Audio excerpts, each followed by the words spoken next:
আলাইহি ওয়াসাল্লামের উপর, যিনি আমাদেরকে এই লাইলাতুন নিসফি মিন শাবান বারাআতের রাতে ইবাদতের পদ্ধতি সম্পর্কে আমাদেরকে অবগত করেছেন। সকলে বলি সাল্লাল্লাহু আলাইহি ওয়াসাল্লাম। তো এই রজনীটার নাম কি? সকলে বলি শবে বারাআত। তো সব এটা হলো ফার্সি শব্দ, আর আরবি হলো লাইলাতুন। আরবি কি? লাইলাতুন, অর্থাৎ রজনী, রাত। আর বারাআত এটা হলো আরবি শব্দ, এর অর্থ হলো মুক্তি। এর অর্থ কি? মুক্তি। তো এই রাতটা হলো মুক্তির রজনী। তো কিসের থেকে মুক্তি? গুনাহের থেকে মুক্তি। কিসের থেকে? গুনাহের থেকে। অর্থাৎ এই রাত্রিতে আল্লাহ তাআলা অসংখ্য অগণিত মানুষকে ক্ষমা করে দেন। আল্লাহ তাআলা কোরআনে কারীমের মধ্যে ইরশাদ করেছেন, আল্লাযীনা ইযা যুকিরাল্লাহু ওয়াজিলাত কুলুবুহুম ওয়া ইযা তুলিয়াত আলাইহিম আয়াতুহু যাদাতুহুম ঈমানা। মুমিনদের একটি গুণ সম্পর্কে আল্লাহ তাআলা বলেন, মুমিন তো তারাই হবে ইযা যুকিরাল্লাহু ওয়াজিলাত কুলুবুহুম, যখন তাদের সামনে আল্লাহ তাআলার কোরআন থেকে, রাসূলের হাদিস থেকে বয়ান করা হবে, যখন আল্লাহ তাআলার প্রশংসা করা হবে, আল্লাহর গুণকীর্তন করা হবে, আল্লাহ তাআলার সিফাত সম্পর্কে আলোচনা করা হবে, ওয়াজিলাত কুলুবুহুম, তখন তাদের অন্তরের মধ্যে ঈমান বৃদ্ধি পাবে। ওয়া ইযা তুলিয়াত আলাইহিম আয়াতুহু, এবং যখন তাদের সামনে কোরআনে কারীমের থেকে তেলাওয়াত করা হবে, কোরআনে কারীমের আয়াত থেকে তেলাওয়াত করা হবে, তখন তাদের অন্তর আল্লাহ তাআলার ভয়ে প্রকম্পিত হবে। সুবহানাল্লাহ। এই জন্য দেখা যায় যখন কোনো মুমিন দিনের বেলায় অন্য সময় জাগ্রত অবস্থায় যদি সে জিকির করতে থাকে, আল্লাহ তাআলার স্মরণ করতে থাকে, তখন ঘুমের মধ্যেও নিজের অজান্তে তার মুখ দিয়ে কোরআনে কারীমের তেলাওয়াত বের হয়। আমরা যখন হিফজুল কোরআন পড়েছি, অনেক ছাত্র দেখেছি তারা নামাজের মধ্যে যেভাবে তেলাওয়াত করে, ঘুমের মধ্যেও আল্লাহ তাআলার পক্ষ থেকে ওইভাবে সবকের যে পৃষ্ঠাটা থাকে, ওই পৃষ্ঠাটা ঘুমের মধ্যেও সে তেলাওয়াত করে ওঠে। বাংলাদেশের বিখ্যাত একজন বুজুর্গ ছিলেন মুহাম্মাদুল্লাহ হাফিজি হুজুর। তিনি যখন আমার উস্তাদ হযরত সাইদুর রহমান সাহেব, যশোরের কারি হুফাজের একজন প্রশিক্ষক, তিনি তাকে স্বচক্ষে দেখেছেন যখন তিনি ঘুমের মধ্যে থাকতেন, তার মুখটাও যেভাবে কাতলা মাছ যেভাবে পানি খাওয়ার সময় তার মুখটা নড়ে, হুজুর এইভাবে বর্ণনা করেছেন। তার ঠোঁট দুইটা জিকিরের মাধ্যমে এইভাবে নড়তো। সুবহানাল্লাহ। এই জন্য আল্লাহ তাআলার স্মরণ যে অন্তরে থাকবে, আল্লাহ তাআলার জিকির যে অন্তরে থাকবে, ওই অন্তরে কোনো গুনাহের কালিমা কখনো স্পর্শ করতে পারে না। আল্লাহ তাআলা আমাকে আপনাকে এমন একটি জীবন বিধান দিয়েছেন, যে জীবন বিধানটা কিয়ামত পর্যন্ত বহাল থাকবে। কিয়ামত পর্যন্ত যত দিন এই দুনিয়ার বুকে আবিষ্কার হোক না কেন, বর্তমান পৃথিবীতে প্রায় ৩৫০০-এর উপরে ধর্ম রয়েছে, দিন রয়েছে। তার মধ্যে একটি মাত্র সঠিক দিন এবং ধর্ম চিল্লায় বলেন, সেটার নাম কি?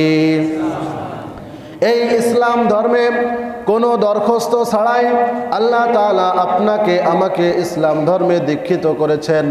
মুসলমানের ঘরে আল্লাহ তাআলা জন্ম দিয়েছেন। এরপরও এই দুনিয়ায় থাকা অবস্থায় নেক আমলের মাধ্যমে যদি আমি আপনি জান্নাত অর্জন করতে না পারি, আমার আপনার মতো হতবাঘা এই দুনিয়ার বুকে আর একটাও থাকবে না।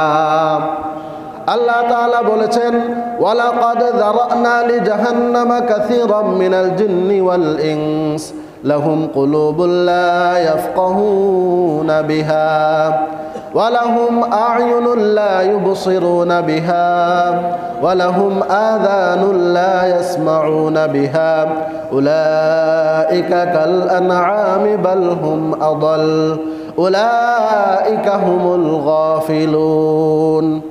আল্লাহ তাআলা সারা বছরের মধ্যে আমার আপনার জন্য নিয়ামত স্বরূপ শবে বারাতের মতো কয়েকটি রজনী আল্লাহ তাআলা দান করেছেন, যেন আমি আপনি আমাদের জীবনের যাবতীয় গুনাহ খাতাগুলো এই সকল রজনীতে ক্ষমা করিয়ে নিতে পারি।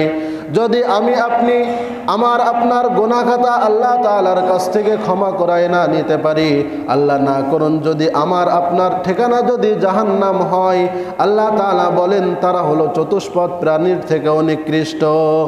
আল্লাহ তাআলা বলেন ওয়ালাকাদ যারানা লিজাহান্নামা কাসীরাম মিনাল জিন্নি ওয়াল ইনস, আমি মানুষ এবং জিন জাতির মধ্য থেকে কিছু মানুষকে জাহান্নামের জন্য তৈরি করেছি।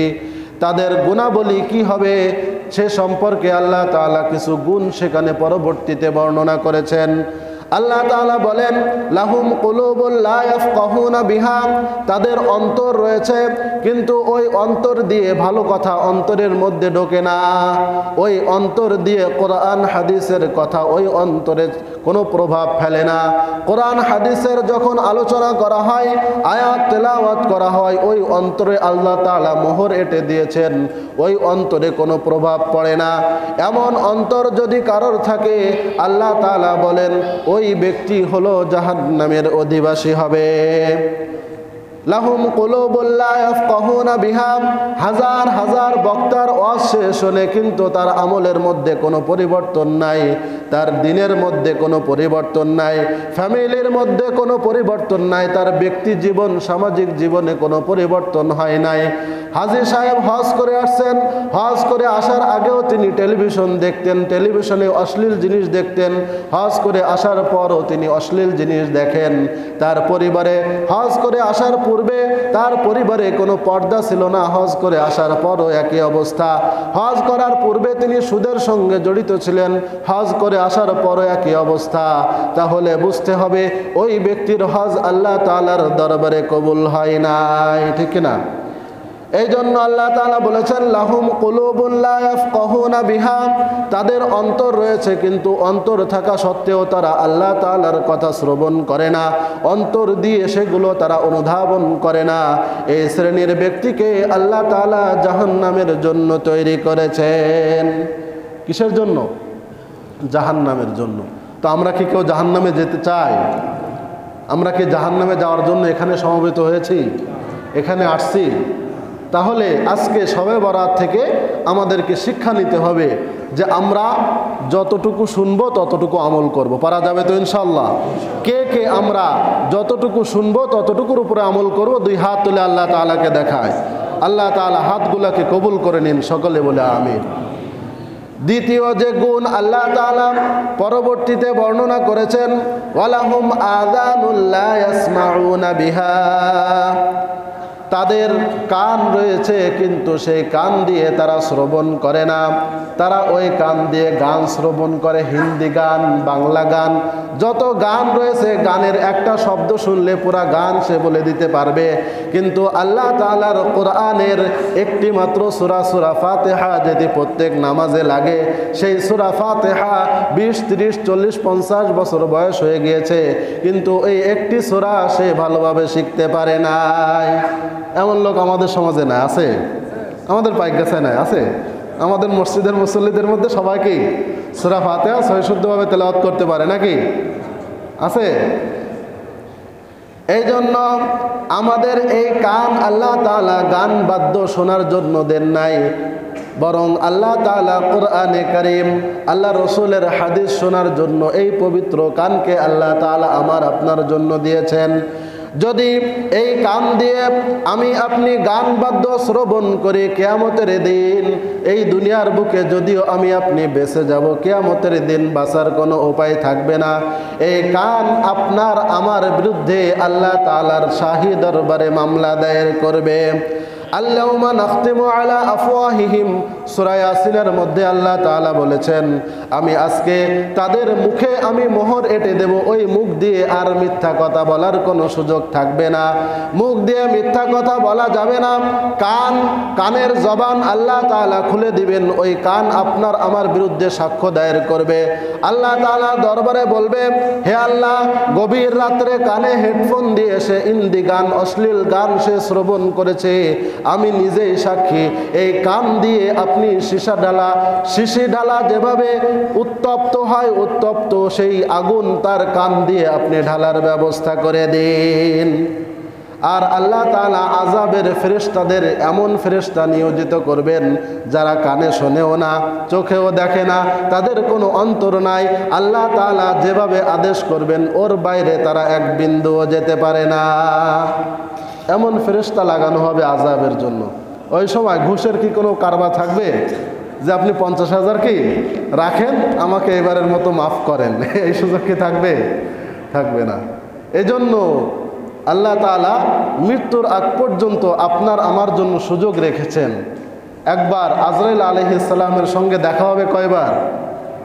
কয়বার দেখা হবে? একবার। এর বাইরে কি দেখার সুযোগ আছে? নাই। যার সঙ্গে একবার দেখা হবে ওটাই ফার্স্ট, ওটাই লাস্ট। কথা ঠিক কিনা? তো এই জন্য তার আগে আপনাকে আমাকে শুধরে যেতে হবে। যুবক ভাইরা, আমরা কি গভীর রাত্রে আর কানে হেডফোন লাগিয়ে হিন্দি গান শুনবো? বাংলা গান শোনা যাবে, তাই তো? যেহেতু আমরা বাংলা ভাষাভাষী, বাংলা ভাষার জন্য 1952 সালে সালাম, রফিক, জব্বার কিছুদিন পরে কি 21শে ফেব্রুয়ারি আসতেছে। তো বাংলা ভাষার জন্য যেহেতু আমরা জীবন দিয়েছি, বাংলা গান শোনা যাবে, ঠিক কিনা? কথা কি ঠিক? তো এই জন্য আমরা বাংলা গানও কি শুনবো, হিন্দি গান শুনবো? কোনো গানই শোনা যাবে না। যাবে? এই গানের মাধ্যমে আল্লাহ রসুল বলেন, এই গানের মাধ্যমে অন্তর মরে যায়, অন্তরে আল্লাহ তাআলা মোহর এঁটে দেন। খতামাল্লাহু আলা কুলুবিহিম ওয়া আলা সামঈহিম ওয়া আলা আবসারিহিম গিশাওয়াতুন ওয়া লাহুম আযাবুন আযীম। আল্লাহ তাআলা বলেন, আমি তাদের অন্তরে মোহর এঁটে দিয়েছি, তাদের কানে মোহর এঁটে দিয়েছি, তাদের জবানে মোহর এঁটে দিয়েছি। সুতরাং তারা কান দিয়েও শুনবে না, চক্ষু দিয়েও দেখবে না। তাদের অন্তরে আমি পর্দা এঁটে দিয়েছি, ব্রেক মেরে দিয়েছি, তাদের অন্তরে কোনো ভালো কথা যাবে না। মুসলিম শরীফের হাদিসে আল্লাহ রসুল বলেন, যখন কোনো বান্দা একটি গুনাহ করে তার অন্তরে একটি কালো দাগ পড়ে যায়, যদি সে ওই গুনার থেকে তওবা করে নেয় তাহলে ওই কালো দাগটা মুছে যায়।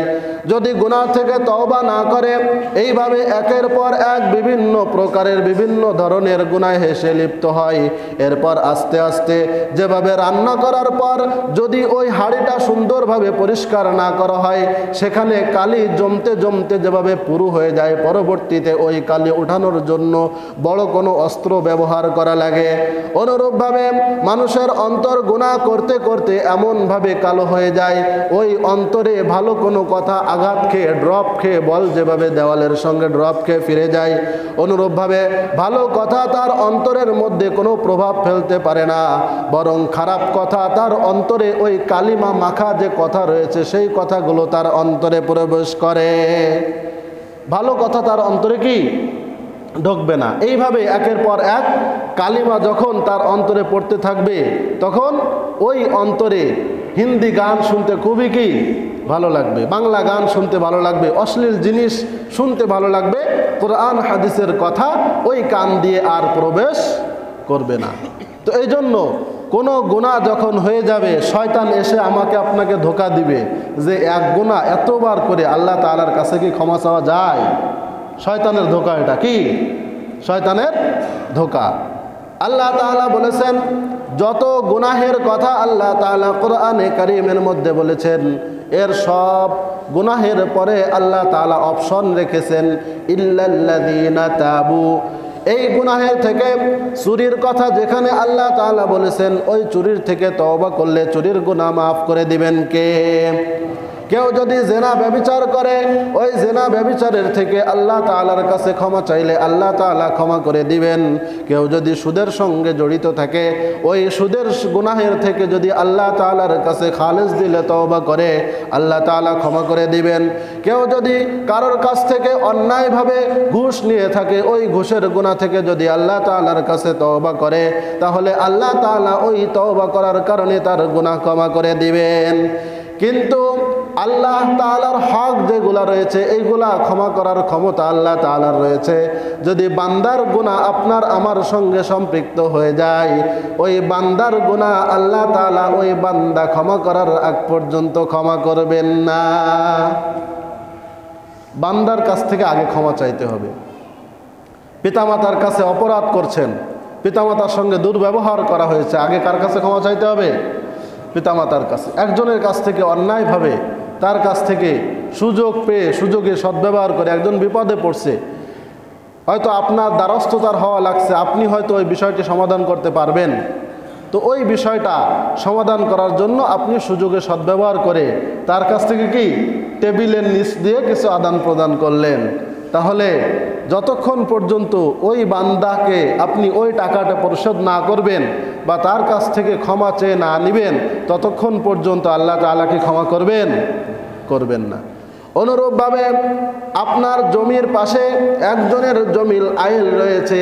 আমাদের সমাজে অনেকে আছেন, জমি তার 1 কাঠা ছিল, 2-3 বছর পরে দিয়ে দেখা গেল প্রায় 1.5 কাঠা হয়ে গিয়েছে। এমন ডাকাত আছে কি না? আছে? আমাদের পাইকাছে কি আছে?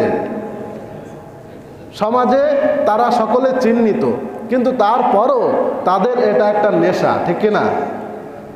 আল্লাহ রসুল হাদিস শরীফে বলেছেন, কেউ যদি 1 বিঘাত পরিমাণ, শিবরুন শব্দ আল্লাহ রসুল ব্যবহার করেছেন, শিবরুন অর্থ হলো বিঘাত, 1 বিঘাত পরিমাণ সামান্য পরিমাণ জমিও যদি কারোর থেকে অন্যায়ভাবে ভোগ করে, কিয়ামতের ময়দানে ওই জমিটা 7 তবক জমিন পর্যন্ত খুঁড়ে একটি সুন্দর হার বানিয়ে তার গলায় পরিয়ে দেওয়া হবে। কোথায়? গলায় পরিয়ে দেওয়া হবে, সুন্দর একটি হার হবে, তাই তো?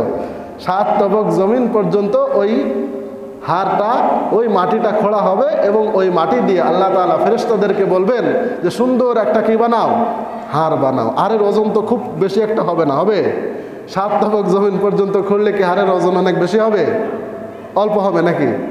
ওই হারটা, ওই মালাটা তার গলায় পরিয়ে দেওয়া হবে এবং পুরা কিয়ামতের ময়দানে সে ঘুরে বেড়াবে, সবাই চিনতে পারবে যে অমুক গ্রামের অমুক ব্যক্তি, এই ব্যক্তি, সে তার পাশের যার আইল ছিল, জমি ছিল, এর জমি অন্যায়ভাবে সে কি করেছে? ভোগ করেছে। এজন্য এই সকল কাজ কি করা যাবে?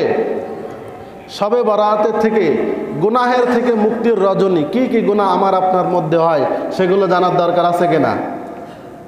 এরপর জাহান্নামীদের তৃতীয় যে গুণটা আল্লাহ তাআলা বর্ণনা করেছেন, ওয়ালাহুম আযানুল লা ইয়াসমাউনা বিহা উলাইকা কাল আনআমি বাল হুম আদাল। তাদেরকে আল্লাহ তাআলা বলেছেন তারা হলো চতুষ্পদ প্রাণীর মতো। কার মতো? চতুষ্পদ প্রাণী। এখানে বলে আল্লাহ তাআলা ক্ষান্ত হন নাই, বলছেন বাল হুম আদাল, চতুষ্পদ প্রাণীর থেকে আরো নিকৃষ্ট। নাউযুবিল্লাহ। চতুষ্পদ প্রাণীরও কি হবে না? কিয়ামতের ময়দানে আল্লাহ তাআলা চতুষ্পদ প্রাণীদেরকে বলবেন কুনু তুরাবা, তোমরা সকলে মাটি হয়ে যাও, তোমাদের কোনো হিসাব নিকাশ নাই। আবু বকর সিদ্দিক রাদিয়াল্লাহু তাআলা আনহু, রাসূলের পরে যার মর্যাদা, তিনি আফসোস করে বলতেন, হায় আল্লাহ, আমি যদি পাখি হতাম তাহলে আমি গাছে গাছে খাবার খেয়ে বেড়াতাম, আমার কোনো হিসাব হতো না, কারোর কাছে আল্লাহ তাআলার কাছে আমার হিসাব দেওয়া লাগতো না। আমি যদি বকরি হতাম, মালিক আমাকে নিয়ে খাওয়াতো, আমার দ্বারা সামান্য কিছু কাজ নিত, কিয়ামতের ময়দানে আমি মাটি হয়ে যেতাম, আমার কোনো হিসাব থাকতো না। কিন্তু আমি আপনিকে আল্লাহ তাআলা মানুষ বানিয়েছেন, আমার আপনার হিসাব হবে। জিন জাতি এবং মানুষ জাতি, এই 2 জাতির আল্লাহ তাআলা হিসাব নেবেন। এই জন্য আমাদেরকে আল্লাহ তাআলা এমন একটি মর্যাদা দিয়েছেন, যে মর্যাদাটা হলো ফেরেশতাদের উপরে। কাদের উপরে? ফেরেশতাদেরকে। আল্লাহ তাআলা আদম আলাইহিস সালামকে সৃষ্টি করার পর আদম আলাইহিস সালামকে বলছিলেন ফেরেশতাদের সিজদা করতে, নাকি ফেরেশতাদের বলছিলেন আদম আলাইহিস সালামকে সিজদা করতে? কাদের বলছিলেন? ফেরেশতাদেরকে বলছিলেন। তো মর্যাদার যার বেশি, সে সিজদা করে নাকি সিজদা নেয়? কি করে? সিজদা নেয়। এই জন্য আমি আপনি মুসলমান হওয়ার পরও যদি এই দুনিয়ার বুকে জান্নাত অর্জন করতে না পারি, যদি আল্লাহ না করুন জাহান্নামী হয়ে যায়, তাহলে চতুষ্পদ প্রাণীর থেকেও নিকৃষ্ট। আর যদি জান্নাতি হই, তাহলে আমার আপনার মর্যাদা ফেরেশতাদের থেকেও উপরে। কাদের উপরে? ফেরেশতাদের উপরে। তো এই ফেরেশতাদের উপরে মর্যাদা বানানোর জন্য আমার আপনার যে করণীয়, সেটা হলো এই জীবন বিধান যেটা আল্লাহ তাআলা এই দুনিয়ার বুকে আমার আপনার জন্য দিয়েছেন, কোরআন এবং সুন্নাহ, সেই অনুযায়ী জীবন কি করতে হবে? পরিচালনা করতে হবে। তো পরিচালনা করতে গিয়ে একটা পথ রয়েছে সঠিক পথ, আর একটা পথ রয়েছে জাহান্নামের পথ, বেঠিক পথ, ঠিক না? এই দুই পথ কোনটা, কোন পথে গেলে আমার উপকার হবে এবং কোন পথটা হলো গুনাহের পথ, শয়তানের পথ, এই দুই পথ বাছাই করে সেইভাবে আমাদেরকে কি করতে হবে? চলতে হবে। আল্লাহ তাআলা সঠিক পথ বাছাই করে দিয়েছেন আমার আপনার জন্য। আনআমাল্লাহু আলাইহিম মিনান নাবিয়িনা ওয়াস-সিদ্দীকিনা ওয়াশ-শুহাদা'i ওয়াস-সালিহিন। আল্লাহ তাআলা বলেন সঠিক পথ হলো ওই পথ, যে পথটা আল্লাহ তাআলা নিয়ামত প্রাপ্ত বান্দাদের যে পথটি আল্লাহ তাআলা দিয়েছেন তারা হলেন মিনান নাবিয়িন, সকল নবীদের পথ হলো সঠিক পথ, সিরাতে মুস্তাকিম। ওয়াস-সিদ্দীকিন, এবং যারা সত্যবাদী তাদের পথটা হলো সঠিক পথ, মিনান নাবিয়িন ওয়াস-সিদ্দীকিন ওয়াশ-শুহাদা'i ওয়াস-সালিহিন, এবং যারা নিজেদের বুকের তাজা রক্তকে আল্লাহ তাআলার রাস্তায় ঢেলে দিয়েছেন, শুহাদায়ে কেরাম, তাদের পথটি হলো সঠিক পথ। ওয়াস-সালিহিন, এবং যারা নেককার বান্দা বান্দি আল্লাহ তাআলার ইবাদত বন্দেগীর মাধ্যমে দুনিয়ার সকল বিষয়ে, দুনিয়ার সকল জীবন ধারণে আল্লাহ তাআলার পথকে তার জীবনের একমাত্র চলার পথ হিসেবে বেছে নিয়েছে, এই চার শ্রেণীর লোকদের পথকে আল্লাহ তাআলা আমার আপনার জন্য অনুসরণীয় বানিয়েছেন। সুবহানাল্লাহ। তো একটি আমরা ইবাদত করি ইমানের পর, সেটি হলো নামাজ, ঠিক না? এই নামাজ কি শরীয়তের কোনো বিধান নাকি আমার আপনার বানানো? এটা কি শরীয়তের বিধান। তো শরীয়তের যে বিধানগুলো রয়েছে ওই বিধানগুলো পালন করতে হবে কার কথা মতো? মন গড়া মতো নাকি আল্লাহ তাআলার বিধান মতো? আল্লাহ রসুল বলেন সল্লু কামা রাআইতুমুনি উসাল্লি, আমাকে যেভাবে তোমরা নামাজ পড়তে দেখছো তোমরাও সেইভাবে নামাজ আদায় করো। কিন্তু আমি আপনি নামাজ আদায় করি আমার আপনার নিজের মন গড়া, আমার আপনার নিজের যেভাবে দাঁড়াতে মন চাই এক পায়ের উপর ভর দিয়ে দাঁড়াই, আর দাঁড়ানোর সময় আমাদের চোখ কোথায় থাকে আল্লাহ তাআলা ভালো জানেন। অনুরূপভাবে আমরা যখন রুকু করি তখন আল্লাহ রসুল বলেছেন তোমরা উটের কুজের মতো তোমরা পিঠ উঁচু করে তোমরা রুকু করবা না। কিন্তু আমি আপনি রুকু করার সময় অধিকাংশ পুরুষ মানুষের দেখা যায় তাদের পিঠটা হলো মহিলাদের মতো রুকু করছে, ঠিক না? একটু সুন্দরভাবে আল্লাহ রসুল বলেছেন এই দুই হাঁটুকে তোমরা জান্নাতের আনার, জান্নাতের ডালিম মনে করে শক্তভাবে তোমরা কি ধরো। কিন্তু আমরা শক্তভাবে ধরি না। মহিলাদের রুকু হলো তারা বেশি ঝুঁকবে না, হালকা কি ঝুঁকবে, কিন্তু পুরুষের রুকু হলো তার পিছন, তার পিঠ এবং মাথা কি থাকবে সমান থাকবে, বরাবর থাকবে। কিন্তু রুকুর সময় যদি সকলের দিকে খেয়াল করা যায় বিভিন্ন ডিজাইনের রুকু আমরা দেখতে পাই, কথা ঠিক কিনা? তো এই ধরনের রুকু করলে কি নামাজ পরিপূর্ণভাবে আদায় হবে? ওই নামাজ কি আল্লাহ তাআলার আরশে আজিম পর্যন্ত পৌঁছবে? পৌঁছবে না। সেজদার সময় আমাদের নিয়ম হলো, সেজদার সময় আমাদের নিয়ম হলো এক হাত 4 আঙ্গুল দূরে আমাদের হাতটি রাখতে হবে, এরপর সেজদা করতে হবে। কিন্তু অধিকাংশ ক্ষেত্রে দেখা যায় মহিলাদের মতো জড়সড় হয়ে আমরা সেজদা করি, ঠিক না? এইভাবে কি আর সেজদা করা যাবে? যাবে না। নামাজের মধ্যে একাগ্রতা এমনভাবে আমাদের থাকে, একজন 4 ওয়াক্ত নামাজে ইমাম সাহেবের 3 রাকাত হয়ে সালাম ফিরিয়ে দিয়েছেন, তিনি পিছনে লুকমা দিলেন, হুজুর নামাজ হয়েছে 3 রাকাত। জিজ্ঞাসা করা হলো আপনি বুঝলেন কিভাবে? তিনি বললেন আমার দোকান হলো 4টা, হিসাব হয়েছে 3টার। কয়টার হিসাব হয়েছে? 3টার। এই জন্য আপনার নামাজ 4 রাকাত হয় না, আমি শিওর। নামাজ কয় রাকাত হয়েছে? 3 রাকাত। এই ধরনের নামাজ যদি আমরা পড়ি তাহলে আমার আপনার নামাজকে আল্লাহ তাআলার দরবারে পৌঁছবে? পৌঁছবে না। তো আমার আপনার নামাজ পড়ার জন্য রাসূলের যে পদ্ধতি রয়েছে, তো রাসূলকে তো আমরা দেখি নাই, দেখছি? কেউ কি দেখছি? হয়তো স্বপ্নে অনেকে যারা আল্লাহ তাআলার শ্রদ্ধাভাজন রয়েছেন, আল্লাহ তাআলার প্রিয় পাত্র রয়েছেন, স্বপ্নে আল্লাহ তাআলা আল্লাহ রসুলকে দেখার কি রয়েছে? কিয়ামত পর্যন্ত সুযোগ থাকবে। কিন্তু সরাসরি তো আমরা দেখি নাই। নামাজ পড়তেও কি দেখছি? দেখি নাই। তো আল্লাহ রসুল যে বললেন যে আমাকে যেভাবে নামাজ পড়তে দেখছো সেইভাবে তোমরা নামাজ পড়বা। তো আল্লাহ রসুল কিভাবে নামাজ পড়ছেন আমরা কিভাবে জানবো? কিভাবে জানবো? হাদিস শরীফের মাধ্যমে। হাদিস শরীফে আল্লাহ রসুলের নামাজ সম্পর্কে বিভিন্ন বর্ণনা রয়েছে।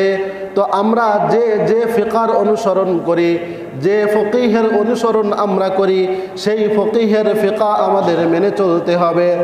একজন বাংলাদেশে থাকেন, তিনি আস্তে আমিন বলেন, কিছুদিন তিনি সৌদি আরব থেকে ঘুরে এসেছেন। সৌদি আরবে দেখা যায় কাবা শরীফে জোরে আমিন বলে আছে কিনা? কাবা শরীফে যারা থাকেন, সৌদি আরবে যারা থাকেন, তারা হলেন হাম্বলি মাযহাবের অনুসারী, ইমাম আহমদ ইবনে হাম্বলের অনুসারী।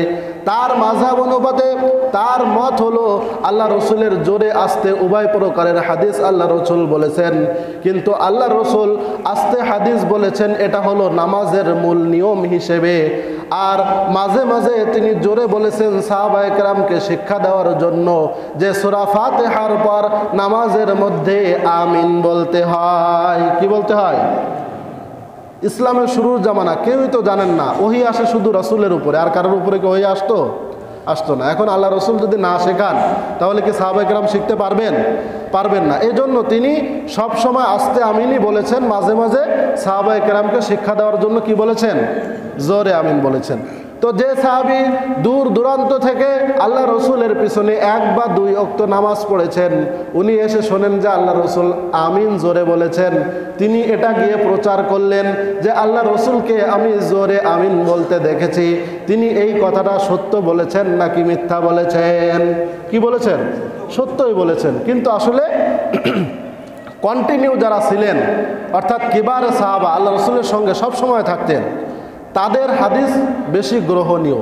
কারণ যারা 2-1টি হাদিস বর্ণনা করেছেন বা অনেক দূরের সাহাবী মাঝে মাঝে আল্লাহ রসুলের কাছে আসতেন, তারা এই হাদিস বর্ণনা করার ক্ষেত্রে দেখা যায় আল্লাহ রসুল শরীয়তের মূল যে উদ্দেশ্য, সেই উদ্দেশ্য থেকে ওই হাদিসটা মানলে কি হয়ে যায়? একটু দূর হয়ে যায়, দূরত্ব হয়ে যায়। তো এই জন্য ওই হাদিসটা ইমাম আহমদ ইবনে হাম্বল নিয়েছেন যে আল্লাহ রসুলের এক সাহাবী, তিনি আল্লাহ রসুলকে ওয়াইল ইবনে হুজুর, তিনি আল্লাহ রসুলকে বলেন আমি আল্লাহ রসুলের পিছনে 60 ওয়াক্ত নামাজ পড়ছি।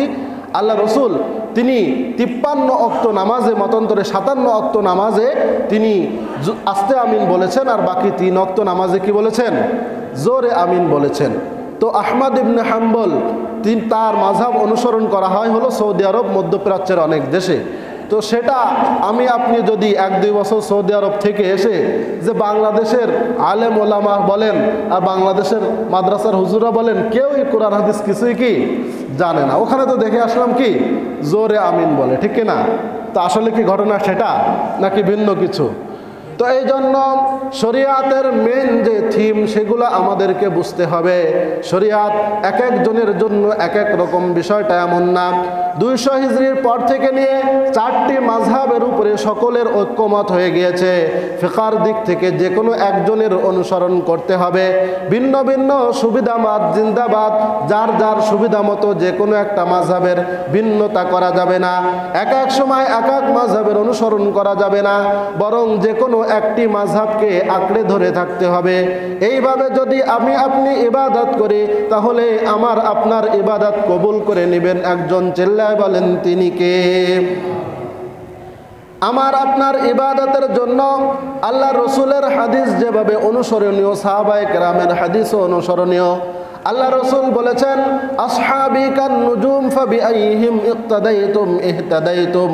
আমার সাহাবারা হলো তোমরা আকাশে যে নক্ষত্র জ্বলজ্বল করে দেখো, যেভাবে মরুভূমির মাঝে, সমুদ্রের মাঝে মানুষ দিক হারিয়ে গেলে ওই তারকার মাধ্যমে যেভাবে তাদের সঠিক পথ ফিরে পায়, অনুরূপভাবে আমার সাহাবায়ে কেরাম হলো ওই আকাশের নক্ষত্র তুল্য।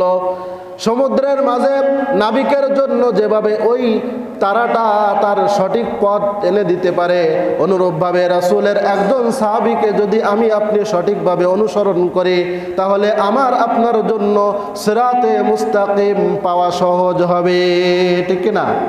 তো এই জন্য আমাদের ইবাদতের ক্ষেত্রে এবং সর্বক্ষেত্রে আল্লাহ রসুলেরও অনুসরণ করতে হবে, সাহাবায়ে কেরামেরও কি করতে হবে? অনুসরণ করতে হবে। তো আজকে শবে বারাআত, এই রাত্রিতে আমাদেরকে ইবাদত বন্দেগীর মাধ্যমে কাটাতে হবে এবং তাওবা ইস্তিগফারের মাধ্যমে কি করতে হবে? প্রথমে একটি কথা আমি বলেছি, সেটা হলো এই রাত্রির নাম হলো লাইলাতুল বারাআ। নাম কি? লাইলাতুল বারাআ, শবে বারাআত, অর্থাৎ মুক্তির রজনী। গুনাহের থেকে মুক্তির রজনী। তো সাহিবুল বাইতি আদরা বিমা ফিহি, ঘরের মালিকই ভালো জানে এই মডেল মসজিদে কোথায় কি আছে আমার জানা আছে, ঠিক না? অনুরূপভাবে আপনার আমার বাড়িতে কোথায় কি আছে সেটা অন্ধকারের মধ্যে গিয়েও হয়তো বিদ্যুৎ চলে গিয়েছে হঠাৎ করে, তখন আপনি আপনার সন্তানকে বলবেন যে অমুক জায়গায় কি আছে, লাইটটা আছে, ওই লাইটটা একটু আনো। আপনি আন্দাজে বলে দিলেন, কারণ ওই বাড়িতে আপনি থাকেন, আপনারই ঘর, 24 ঘন্টা আপনি সেখানে অবস্থান করেন, আপনিই ভালো জানেন যে সেখানে কি আছে। অনুরূপভাবে এই বডিটা হলো একটি ঘরের মতো, এই বডির মধ্যে কি কি গুনাহ ইতিপূর্বে হয়ে গিয়েছে, কি কি সমস্যা রয়েছে, কি কি বদ অভ্যাস রয়েছে, কি কি ভালো অভ্যাস রয়েছে, আমার আপনার থেকে ভালো আর কেউ জানে না, ঠিক না? তো এই জন্য পিছনে কার কি গুনাহ হয়েছে এইগুলা গোপনে যদি হয়ে থাকে, ওইগুলা গোপনে গোপনে আল্লাহ তাআলার কাছে কি করতে হবে, ক্ষমা চাইতে হবে, প্রকাশ করা যাবে না। গুনাহ মাপ না হওয়ার যে সকল কারণ রয়েছে তার মধ্যে অন্যতম একটি কারণ হলো, অনেকে আছে যে গুনাহ করে আবার গর্ব করে বুক ফুলায় গল্প করে, আছে না? সুদ হয়তো খাইছে, বা হয়তো একজনকে ধোকা দিয়ে একটু বাটপারি করে কোনোভাবে কিছু টাকা তার কাছে আসছে, সে গল্প করে যে দেখলা তোমার তো মাথায় কি নাই, বুদ্ধি নাই, আমি বুদ্ধি করে কি করছি, অমুকের কাছ থেকে এইভাবে সিস্টেম করে কিছু টাকা কি আনছি। এটা কি বুদ্ধি হলো, নাকি নিজের পায়ে নিজে কুড়াল মারা হলো? আল্লাহ রসুল বলেছেন, আল কাইয়িসু মান দানা নাফসাহু ওয়া আমিলা লিমা বাদাল মাউত, প্রকৃত চালাক চতুর ওই ব্যক্তি যে ব্যক্তি তার নিজের প্রবৃত্তিকে কন্ট্রোল করে, নিজের আয়ত্তে রাখে, নিজের মন যা চাই, অন্যজনকে ধোকা দিতে মন চায়, মান লাইসা মিন্না মান গাশানা, যে ব্যক্তি আমাদেরকে ধোকা দেয় সে আমার উম্মতের অন্তর্ভুক্ত না। আল্লাহ রসুল একবার মদিনার বাজারে গেলেন, বাজারে গিয়ে গমের একটি স্তূপ দেখলেন, বৃষ্টির মৌসুম ছিল, উপরে দেখলেন সুন্দর শুকনা গম। আল্লাহ রসুল তিনি ওই গমের ভিতরে হাত ঢুকিয়ে দিলেন, দেখলেন যে ভিতরে রয়েছে হলো ভিজা গম। আল্লাহ রসুল বললেন, লাইসা মিন্না মান গাশানা, যে ব্যক্তি আমাদেরকে ধোকা দিবে, আমার উম্মতদেরকে যে ব্যক্তি ধোকা দিবে সে আমার উম্মত হতে পারে না। এজন্য যে ধোকা দিয়ে টাকা অর্জন করে সে কি আসলে রসুলের উম্মত? সে কি আসলে চালাক? আসলে চালাক? সে আসলে চালাক না। আল্লাহ রসুল বলেছেন, চালাক ওই ব্যক্তি যে তার মন চাচ্ছে যে অমুককে একটু কি করে, অনেকে আছে না সরল সোজা, কিছু বোঝে না, হয়তো তার কাছ থেকে সিস্টেম করে কিছু কি নেওয়া যাবে, টাকা নেওয়া যাবে, চাইলে কিছু বললে হয়তো কি সে কোনোভাবে তার কাছ থেকে নেওয়া যাবে, একটা বিপদে পড়ছে। তো সেখান থেকে যদি আমি আপনি তার ওই সুযোগের সদ্ব্যবহার করে টাকা নিই, তাহলে আল্লাহ রসুলের পরিভাষায় আপনি আমি বেশি করে বলদ, ঠিক না? বেশি নিমখারাম এবং বেশি আহমক হলো আমি আপনি, আপনার আমার থেকে আহমক আর কেউ কি হতে পারে না। প্রকৃত বুদ্ধিমান ওই ব্যক্তি যে নিজের মন যা চাইবে, শয়তান, কারণ ওই কাজটা কে চায়? শয়তান। শয়তানের অনুসরণ করতে আল্লাহ তাআলা বলেছেন নাকি রাসূলের অনুসরণ করতে বলেছেন? কার অনুসরণ করতে? রাসূলের। তো শয়তানের অনুসরণ যদি আমি আপনি করি, তাহলে আমার আপনার মধ্যে আহমক এবং নির্বোধ এই দুনিয়ার বুকে আর একটাও নাই, ঠিক না? এই জন্য আমার আপনার সর্বক্ষেত্রে মুমিনদের ধোঁকা দেওয়া থেকে আমার আপনার বিরত থাকতে হবে, কারণ বান্দার হক এটা হলো কবিরা গুনার দ্বিতীয় স্তর। প্রথম স্তর হলো কুফরি এবং শিরিকি, যে কুফরি এবং শিরিকের গুনাহ আল্লাহ তাআলা তওবা ছাড়া ক্ষমা করবেন না। আর দ্বিতীয় পর্যায়ে হলো বান্দার হক কবিরা গুনাহ, আর তৃতীয় পর্যায়ে হলো জিনা ব্যভিচার এই গুনাহ। এই জন্য আল্লাহ তাআলা নিজের হকের আগেও রেখেছেন বান্দার হক। বান্দার হক যদি আমার আপনার দ্বারা কোনোভাবে বান্দার হকের যদি ক্ষতি হয়, বান্দার হক যদি নষ্ট হয়, তাহলে আল্লাহ তাআলা ওই বান্দা ক্ষমা করার আগ পর্যন্ত ওই গুনাহ কখনো তিনি ক্ষমা করবেন না। কিয়ামতের ময়দানে সব থেকে বেশি গরিব এবং ফকির হিসেবে আল্লাহ তাআলা সাব্যস্ত করেছেন যে ব্যক্তি কিয়ামতের ময়দানে অনেক বেশি সওয়াব নিয়ে এসে উত্থিত হবে, কিন্তু সব শেষে দেখা যাবে অনেক বড় গুনাহের বোঝা মাথায় করে নিয়ে সে জাহান্নামে যাচ্ছে। আল্লাহর রসুলকে সাহাবায়ে কেরাম জিজ্ঞাসা করলেন, হে আল্লাহর রসুল, এমনটা কেন হবে? তিনি বললেন, ওই বান্দার উপরে, ওই উম্মতের উপরে অনেক বান্দার হক জড়িত থাকবে কিয়ামতের ময়দানে। সেখানে কোনো টাকা থাকবে না, কোনো পয়সা থাকবে না, দুনিয়ার কোনো সম্পদ থাকবে না। সেখানে একটি মাত্র সম্পদ হবে, সেই সম্পদটা হলো সওয়াব। তার ওই দুনিয়ার পাওনাদার তার কাছে যখন যাবে ওই পাওনা পরিশোধ করার জন্য তার সওয়াবের ভাগ থেকে তাকে সওয়াব দেওয়া লাগবে। এক পর্যায়ে দেখা যাবে পাওনাদার এত বেশি তার সওয়াব শেষ হয়ে গিয়েছে, সওয়াব দেওয়ার কোনো উপায় নেই। পরবর্তীতে ওই পাওনাদারদের গুনাহ তার মাথায় নেওয়া লাগবে, ঠিক কিনা? তো ওই ব্যক্তিকে আল্লাহ রসুল সব থেকে বড় ফকির বলেছেন। কিয়ামতের ময়দানে অনেক সওয়াব নিয়ে উঠছে, পরিশেষে অনেক গুনাহ নিয়ে কি দেওয়া লাগবে? জাহান্নামে যেতে হবে। এজন্য খেয়াল রাখতে হবে, আল্লাহ তাআলার হক আবার আপনার মাধ্যমে নষ্ট হলেও আল্লাহ তাআলা চাইলে ওটা তওবা ছাড়াও কি করতে পারেন? ক্ষমা করতে পারেন, অপশন আছে, তার ইচ্ছা দিন। কিন্তু বান্দার গুনাহ এটা ওই বান্দার কাছে ক্ষমা চাইতে হবে, এরপর আবার আল্লাহ তাআলার কাছে তওবাও কি করতে হবে? করতে হবে। না হলে ওই গুনাহ কি হবে না? ক্ষমা হবে না। এজন্য সামাজিকভাবে চলতে গেলে অনেক সময় দেখা যায় যে বান্দার হক আমার আপনার সঙ্গে ইচ্ছায় অনিচ্ছায় জড়িয়ে যায়। এই বিষয়গুলো আমাদের খুবই কি গুরুত্বের সাথে খেয়াল রাখতে হবে। যদি গুরুত্বের সাথে খেয়াল না রাখি তাহলে কিয়ামতের ময়দানে সবথেকে ধনী হওয়া সত্ত্বেও পরিশেষে সবথেকে ফকির হয়ে জাহান্নামের কি হওয়া লাগবে? অধিবাসী আমার আপনার হতে হবে। তো এই জন্য এই রাত্রিটা হলো গুনাহ থেকে তওবা করার একটি রাত্রি, গুনাহ থেকে মুক্তি পাওয়ার একটি রাত্রি। এই রাত্রিতে আমার আপনার মধ্যে কি গুনাহ হয়ে গিয়েছে পূর্বে আমি আপনি সব থেকে কি জানি? ভালো জানি। এজন্য ওই সকল গুনাহ স্মরণ করে আমার আপনার তওবা করতে হবে। তওবা করার জন্য আল্লাহ রসুল 3টি শর্তের কথা বলেছেন। চিল্লায় বলেন কয়টি? প্রথম শর্ত হলো যে গুনাহ হয়ে গিয়েছে, হয়তো তার মাধ্যমে তার দ্বারা চুরির গুনাহ হয়ে গিয়েছে বা অন্যের হক নষ্ট হয়ে গিয়েছে, ওই গুনাহ থেকে যখন তওবা করবে ওই গুনাহ স্টপ করতে হবে, ওই গুনাহ থেকে তার বিরত থাকতে হবে। ওই গুনাহ চলমান অবস্থায় যদি কোনো ব্যক্তি তওবা করে তার তওবা কবুল হবে নাকি? হবে না। দ্বিতীয় নাম্বার শর্ত হলো তার যে গুনাহ হয়েছে এই ব্যাপারে তার অন্তরের মধ্যে অনুতপ্ত হয়ে ক্রন্দন করে আল্লাহ তাআলার কাছে সরি বলতে হবে, আল্লাহ তাআলার কাছে ক্ষমা চাইতে হবে। আল্লাহ, আমি অমুক গুনাহ করে ফেলেছি, আমার ভুল হয়ে গিয়েছে, আপনি আমাকে ক্ষমা করে দেন, এইভাবে ক্ষমা চাইতে হবে। আর 3 নম্বরে হলো ভবিষ্যতে কখনো ওই গুনাহ করব না, এই ব্যাপারে আল্লাহ তাআলার সঙ্গে অঙ্গীকারবদ্ধ হতে হবে। কয়টি শর্ত? 3টি। তো এই সকল শর্ত মেনে আমরা তওবা করতে পারবো তো ইনশাআল্লাহ? অনেকের তওবার জন্য হুজুর লাগে। কি লাগে? হুজুর লাগে। তওবার জন্য কি হুজুরের দরকার আছে? হুজুরকে জানে যে আমি কি গুনাহ করছি? হুজুর জানে? জানে না। একজন তিনি তওবা করবেন, বলুন কি ইমাম সাহেব 3 দিন ছুটিতে গেছেন, এখন তওবা করা কি না সম্ভব না। ইমাম সাহেব আগে আসুক, তারপরে কি করব? তওবা করব। এই 3 দিনের মধ্যে যদি আপনার ইন্তেকাল হয়ে যায় তখন কি হবে? আপনার আমার জন্য টাইম আপ, সময় শেষ হবে যখন আমার আপনার সঙ্গে আজরাইল আলাইহিস সালামের দেখা হবে। আজরাইল আলাইহিস সালামের দেখা একবার হয়ে গেলে ওই সময় আর খাতা কি করা হবে না? জমা হবে না, স্টপ রাইটিং। ওই সময় কি কোনো খাতা জমা নেওয়া হবে না। ওই সময় পর্যন্ত সওয়াব করবেন, গুনাহ করবেন নাকি তওবা করবেন সেটা আপনি কি জানেন? ভালো জানেন। ওই পর্যন্ত আপনার সময়। আল্লাহ তাআলা বলে দিয়েছেন হাত্তা ইয়াতিয়াকাল ইয়াকিন, তোমার পর্যন্ত যতক্ষণ পর্যন্ত আজরাইল আলাইহিস সালাম ইয়াকিন না আসবে ততক্ষণ পর্যন্ত তোমার সময় রয়েছে।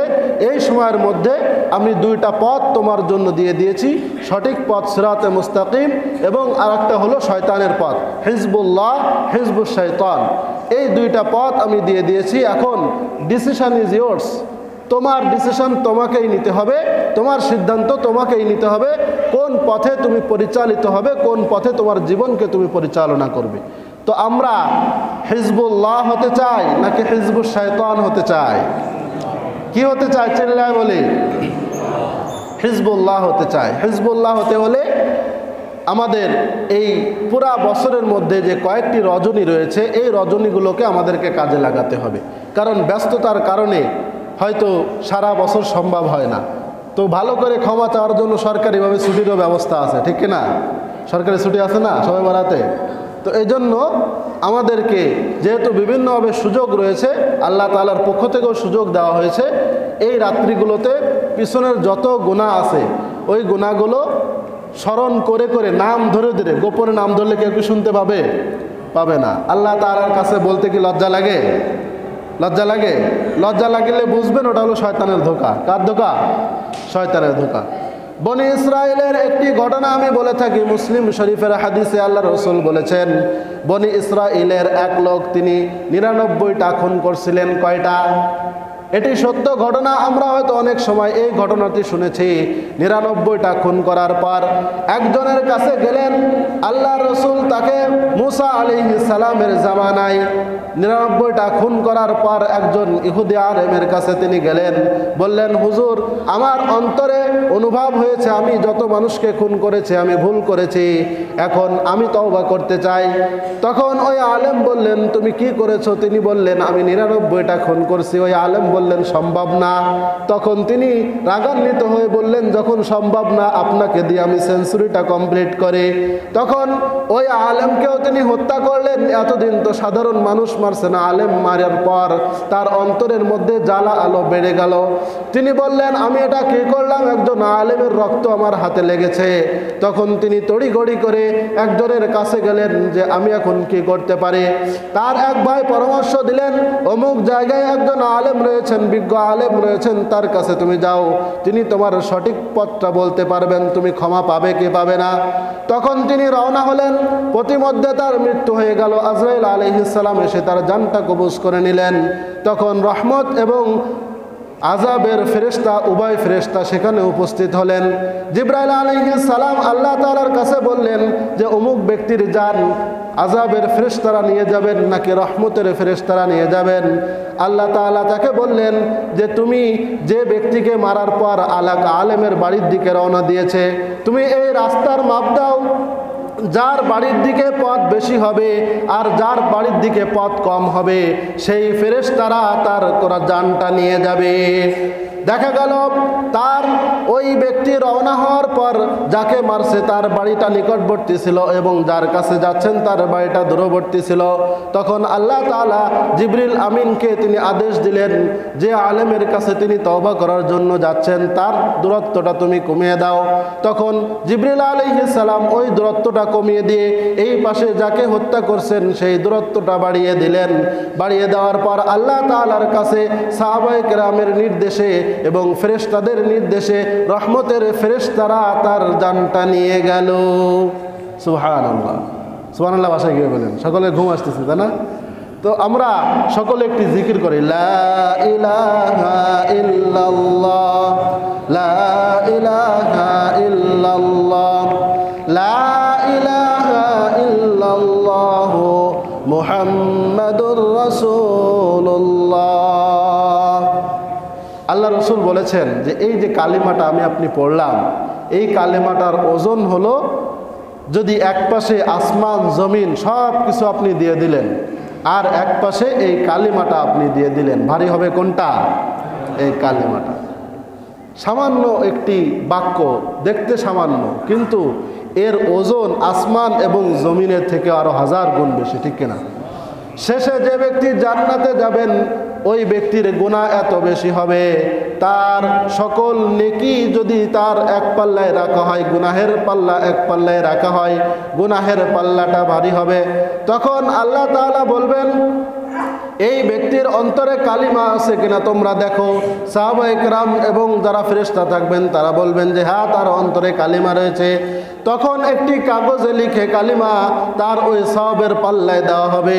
মুহূর্তের মধ্যে তার ওই পাল্লাটা ভারী হয়ে যাবে। এই কালিমার পাওয়ার এত বেশি, এজন্য যখনই আমরা সময় পাবো কি পড়বো? এই কালিমা আমরা পড়বো। কারণ আল্লাহ তাআলা কাকে কোন ওসিলায় ক্ষমা করবেন এটা কি বলা যায়? নেকি করে, ভালো কাজ করে কখনো কি করা যাবে না? ফখর করা যাবে না, অহংকার করা যাবে না। কারণ আল্লাহ তাআলার রহমত ছাড়া কখনো কোনো ব্যক্তি কি হতে পারে না? ইবাদত করতে পারে না, ইবাদত গুজার হতে পারে না। বনি ইসরায়েলের এক পতিতা মহিলা, তিনি একটা কুকুরকে দেখলেন। ওই কুকুর পানির জন্য তৃষ্ণার্ত ছিল, কুয়ার মধ্যে পানি খাওয়ার জন্য বারবার সেখানে চেষ্টা করতেছিল।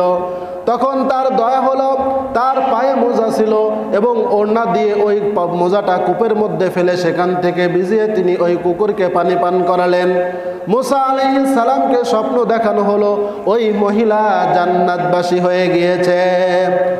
অনুরূপভাবে একজন আবেদা মহিলা ছিলেন, তিনি অনেক ইবাদত করতেন। তার একটা বিড়াল ছিল। একদিন বিড়াল ভুল করে তার দুধে মুখ দেয়, দুধ খেয়ে ফেলে। বাড়িতে দুধ রাখা ছিল, দুধ খেয়ে ফেলার কারণে বিড়ালকে শাস্তি স্বরূপ তিনি বেঁধে রাখেন। তাকে খাইতেও দেন নাই, ওই বিড়ালটাকে তিনি ছেড়েও দেন নাই যে নিজে নিজে খেয়ে নিবে।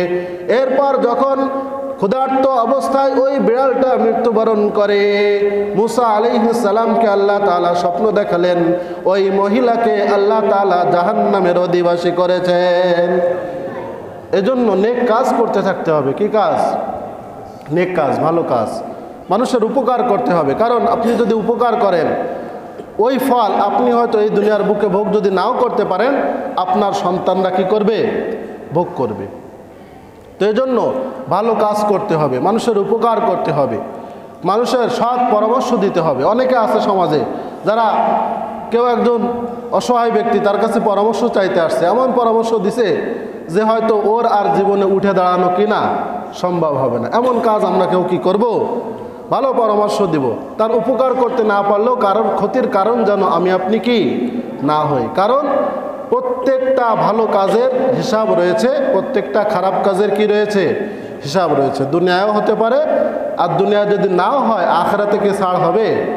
ফামান ইয়ামাল মিসকালা যাররাতিন খায়রান ইয়ারা, যদি কেউ পরমাণু পরিমাণ ভালো কাজও করে, সেটার অবদান এবং সেটার ভালো ফল সে দেখতে পাবে কিয়ামতের ময়দানে।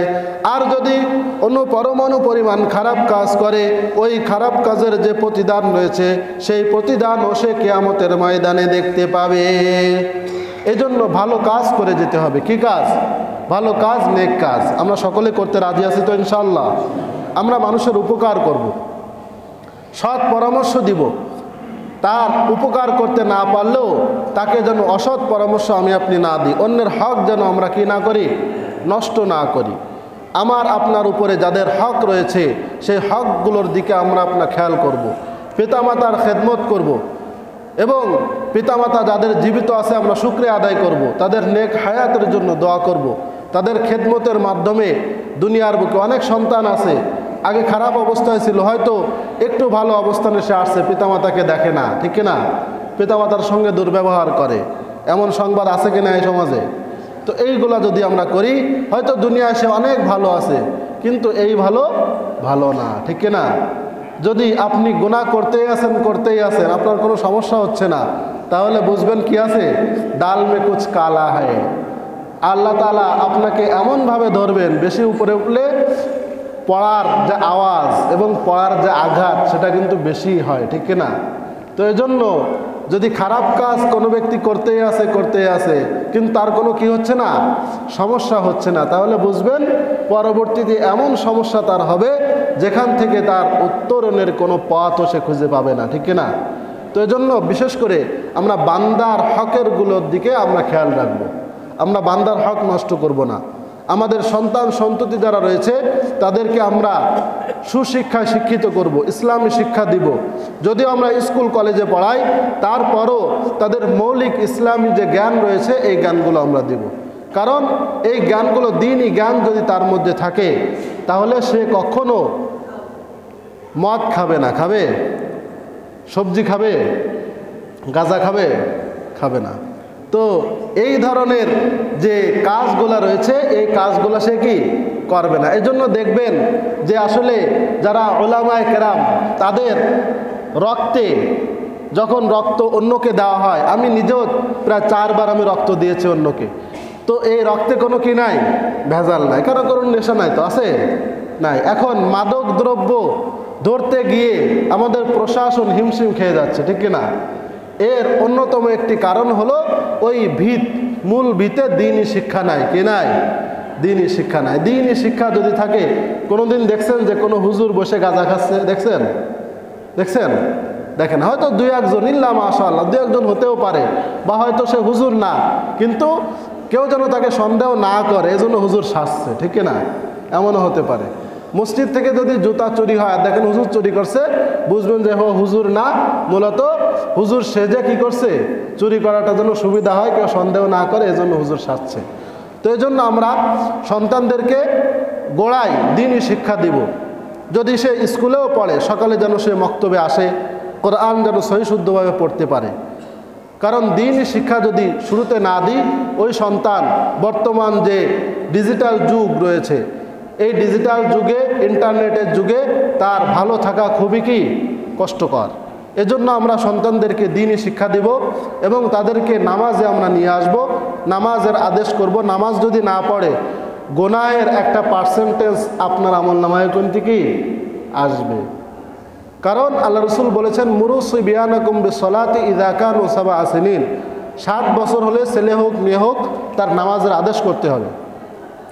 10 বছর যদি হয়ে যায় নামাজ না পড়ে, তাহলে তার প্রহার করতে হবে, মৃদু প্রহার। এরপর প্রাপ্তবয়স্ক হয়ে গেছে, বালেগ হয়ে গেছে, এরপরও নামাজ পড়ে না, তাহলে তার বিছানা আলাদা করে দিতে হবে। প্রয়োজনও 2-1 ওয়াক্ত কী করতে হবে, খাবার অফ করে দিতে হবে, একটু শাস্তি দেওয়ার জন্য, একটু শাসনের জন্য, যেন সে নামাজ পড়ে। তো মূল হলো আল্লাহ তাআলার ইবাদত বন্দিগিতে নিজে যেভাবে আমরা আসব, আমাদের পরিবার পরিজন যারা রয়েছে তাদের উপরেও আমাদের একটি অধিকার রয়েছে এবং আমাদের একটি জবাবদিহিতা রয়েছে আল্লাহ তাআলার কাছে। তো এজন্য এই বিষয়গুলো আমরা কি রাখবো, খেয়াল রাখবো। আল্লাহ তাআলা আমাদের সকলকে জীবনের পরতে পরতে সর্ব অবস্থায়, সকল অবস্থায় কোরআন এবং সুন্নাহ অনুযায়ী জীবনকে পরিচালনা করার তৌফিক দান করুন। সকলে বলি আমিন।